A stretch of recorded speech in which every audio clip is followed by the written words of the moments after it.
poder entender en sí lo que es la organización del procesador, se debe tener en cuenta el cumplimiento de los siguientes requisitos. Voy a presentar 5 requisitos. Captar la instrucción.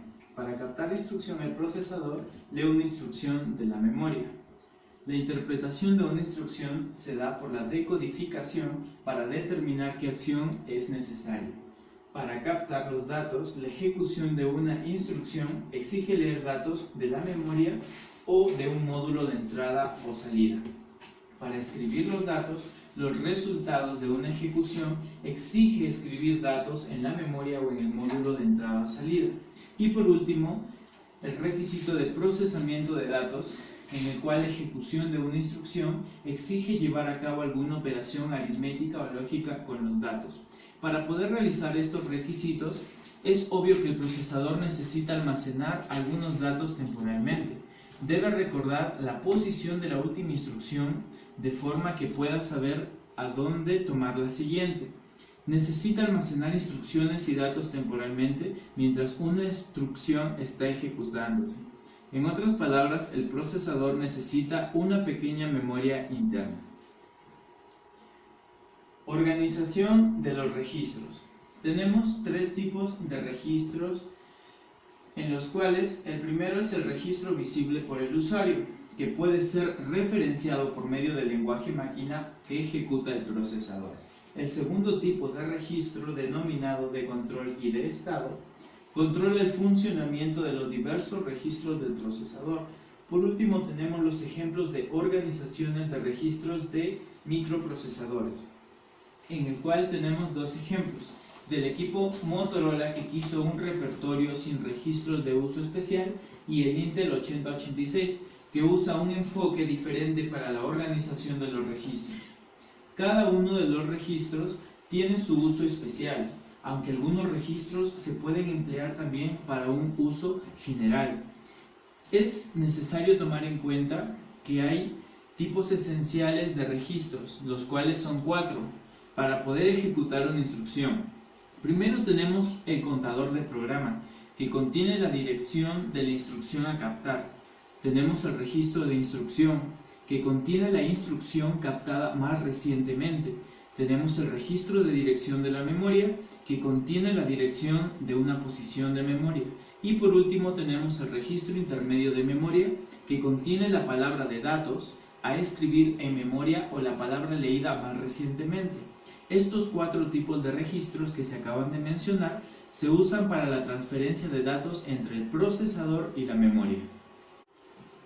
Continuando con la exposición, cabe recalcar que el procesador y aritmética del computador cuenta con el ciclo de instrucción. Este ciclo a la vez tiene 3 subciclos: la captación, ejecución e interrupción. La captación se encarga de llevar la instrucción de la memoria hacia el procesador. La ejecución interpreta el código de la operación indicada y la lleva a cabo. Y la interrupción, si estas están habilitadas y ha ocurrido una interrupción, entonces se guarda el estado del proceso actual y las atiende. Pero no solamente son estos tres subciclos, también cuenta con un adicional que se llama ciclo indirecto. Este ciclo es considerado como la captación de direcciones indirectas. La principal línea de actividad consiste en alternar las actividades de captación y ejecución de instrucciones. Para seguir este ciclo hay una serie de procesos en la cual se empieza, después de que una instrucción sea captada, es examinada para determinar si incluye algún direccionamiento indirecto. Si es así, los operandos requeridos se captan usando direccionamiento indirecto. Tras la ejecución se puede procesar una interrupción antes de la captación de la siguiente instrucción. Una vez que esta instrucción es captada y ya se identificaron sus campos de operandos, se capta de la memoria cada operando de entrada. Y por último, los operandos ubicados en registros no necesitan ser captados. Cuando se ejecuta la operación, puede ser necesario un proceso similar para almacenar el resultado a la memoria principal. Continuando con la exposición, voy a hablar sobre segmentación de instrucciones, también conocida como segmentación de cauce. Esto es muy similar a una cadena de montaje de una fábrica. Aquí. Ya. La segmentación de instrucciones tiene dos etapas, que es captar instrucción y ejecutar instrucción. Captar instrucción capta instrucciones de la memoria que pueden demorar mucho tiempo. Y ejecutar instrucción se basa en lo que es lectura y almacenamiento en memoria. La cuestión de la velocidad tiene dos razones por qué se da esta duplicación. Una es el tiempo de ejecución, es más largo que de captación. Las instrucciones de captación tienen que esperar algún tiempo antes de vaciar su buffer, y las instrucciones y instrucción de alto condicional, su dirección de la siguiente instrucción a captar es desconocida. Etapas para tener mayor aceleración al cauce. Tenemos 6 etapas. La primera es captar instrucción, segunda decodificar instrucción, tercera calcular operandos, cuarta captar operandos, quinta ejecutar instrucción y 6 escribir operandos. Prestaciones de un cauce segmentado.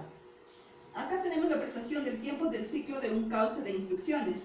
Este tiene sus factores que afectan las altas prestaciones, como es el gasto extra de las cadenas de etapa de cauce, la lógica para de controlar el paso de etapas. Acá también tenemos los tratamientos de salto. Para saber si el salto se produce o no, es necesariamente saber esperar que la instrucción condicional se ejecute para saber si el salto se produzca o no. Primer tratamiento, flujos múltiples, que tiene dos problemas. El primero es que los dos cauces compilen por el acceso a memoria y registro. El segundo, los cauces puedan ingresar en cualquiera de los flujos de instrucción de salto adicional. Segundo tratamiento de salto, precaptar el destino del salto. Es cuando se identifica un salto condicional en la cual capta instrucción siguiente al salto. También tenemos el buffer de buclets. Tiene 3 utilidades. El buffer se adelanta y almacena las próximas instrucciones. La dirección se encuentra en el buffer. Y la tercera, el buffer es suficientemente grande. De salto. Las predicciones de salto se da cuando se detecta una instrucción de salto condicional sin resolver. Para esto ocurren técnicas, que tenemos las siguientes: predecir que nunca salta, predecir que siempre salta, predecir según el código de operación, conmutador de saltar o no saltar, y tabla de historial de saltos. Segmentación del Intel 848.6. Acá tenemos 5 etapas. Primera etapa, captación. La captación, su objetivo es llenar los buffers de prebúsqueda con nuevos datos tan pronto como los viejos sean tratados por el decodificador. Etapa de codificación 1.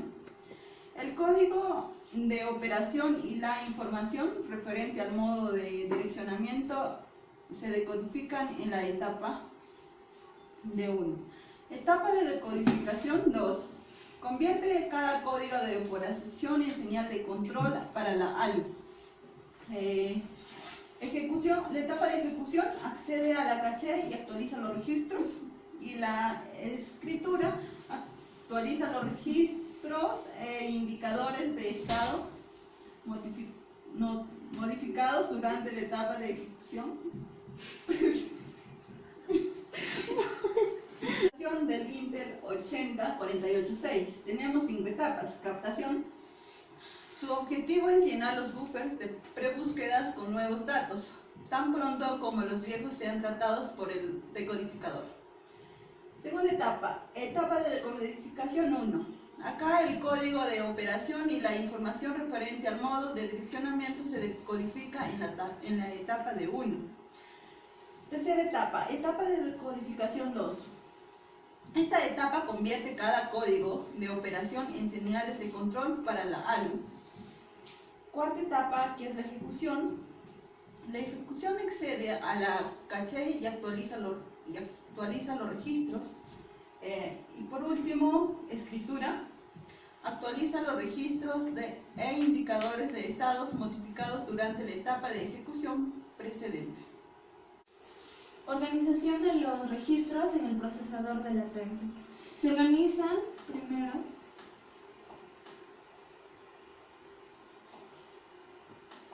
en unidad de enteros, que tenemos generales, que son 8 registros de 32 bits utilizados por cualquier tipo de instrucción. De segmento, son 6 registros de bits, contienen sectores de segmentos que indexan tablas de segmento. El siguiente tenemos indicadores de segmento.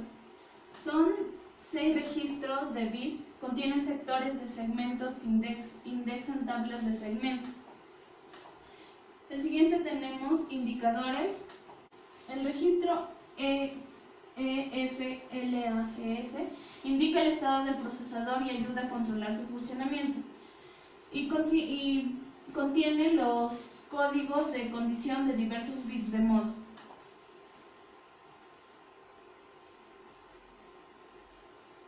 Puntero de instrucciones. Contiene la dirección de instrucción en curso. Unidad de coma flotante. Numérico de control de estado. Palabra de etiqueta. Numérico, 8 registros de 80 bits y funciona como pila.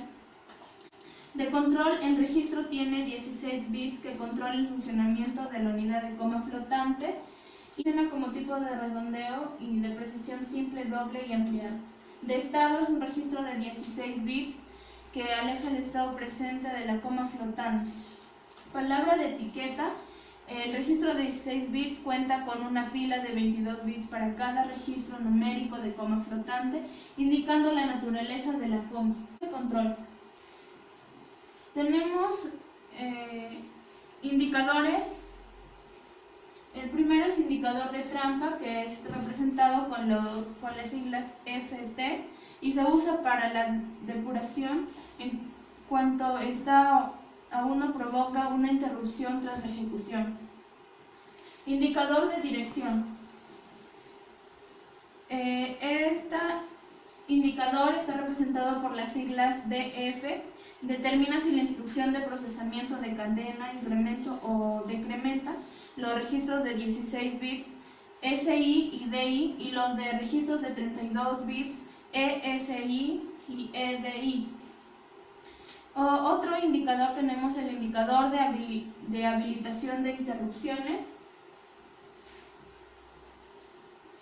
representado con las siglas IF.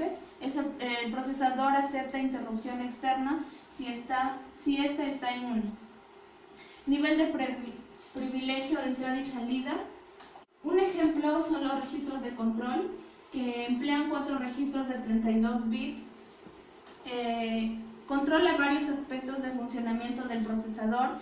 El control CRO, que contiene controladores que indican los estados aplicados al procesador. Tienen indicadores. El primero es procesador presente MP, emulación tarea conmutada, tipo de coprocesador, error numérico, protección de escritura, máscara de alineación, no escritura inmediata, inhabilitación de caché. Y por último, paginación.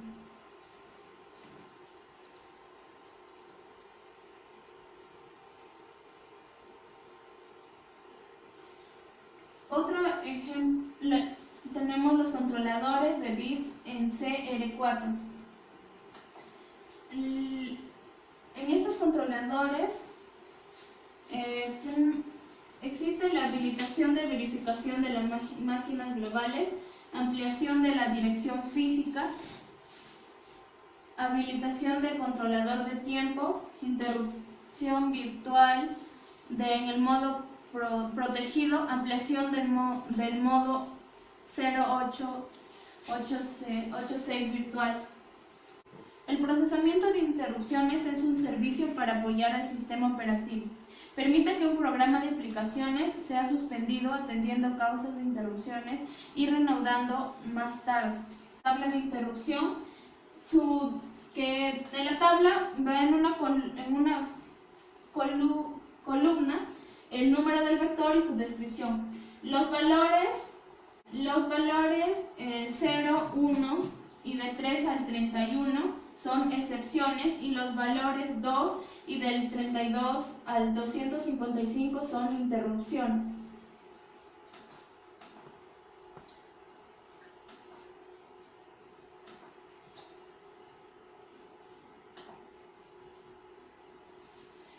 La gestión de interruptores usa la pila del sistema para almacenar el estado del procesador.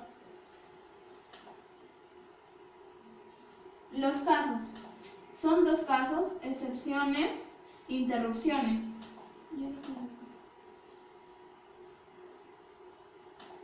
En excepciones es generado por el software y tenemos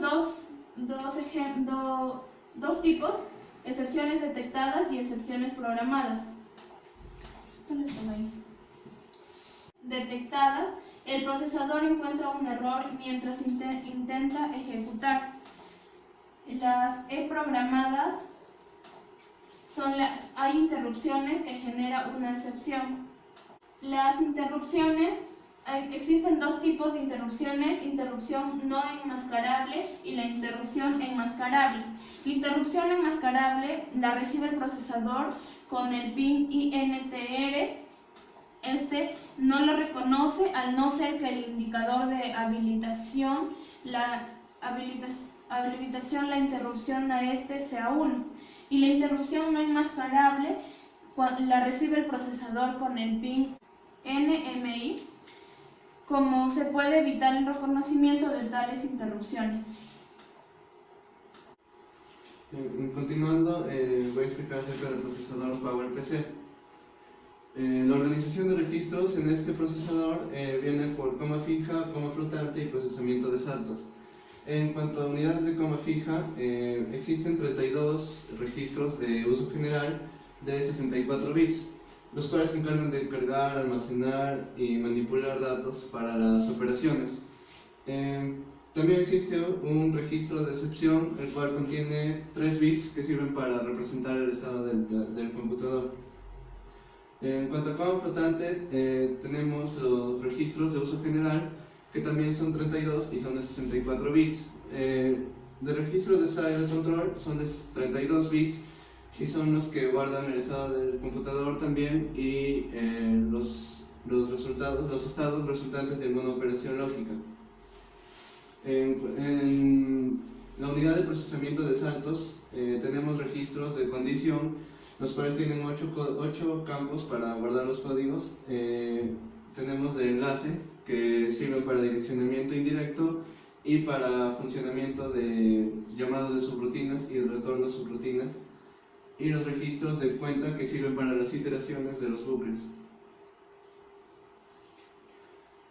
Procesamiento de interrupciones. Existen dos tipos de interrupciones, unas que vienen dadas por la condición del sistema y otras a través de una ejecución de instrucción. Para controlar mejor las interrupciones, existe en este procesador el registro de estado de la máquina, o también MSR por siglas en inglés. El MSR es el que guarda los contenidos de registros y el estado del procesador antes de que se realice una interrupción. Un ejemplo es el bit 53, que cuando se activa con un 1 lógico llama a un salto al gestor de interrupciones.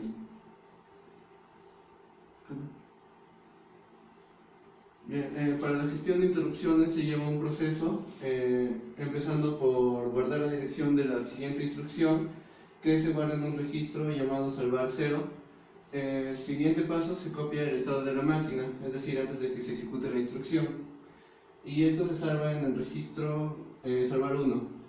Luego el MSR se fija un valor que es específico para cada interrupción, es decir, dependiendo de qué tipo de interrupción suceda. El procesador transfiere el control al gestor de interrupción apropiado. Bien, por último, para retornar de una interrupción al funcionamiento normal del programa, se utiliza una rutina de servicio de interrupción que ejecuta la instrucción llamada RFI, que es el retorno de interrupción. Esta instrucción hace que los valores de los bits almacenados en el registro salvar 1 se recuperen en el MSR. La ejecución se reanuda en la posición almacenada en el registro salvar 0. Gracias.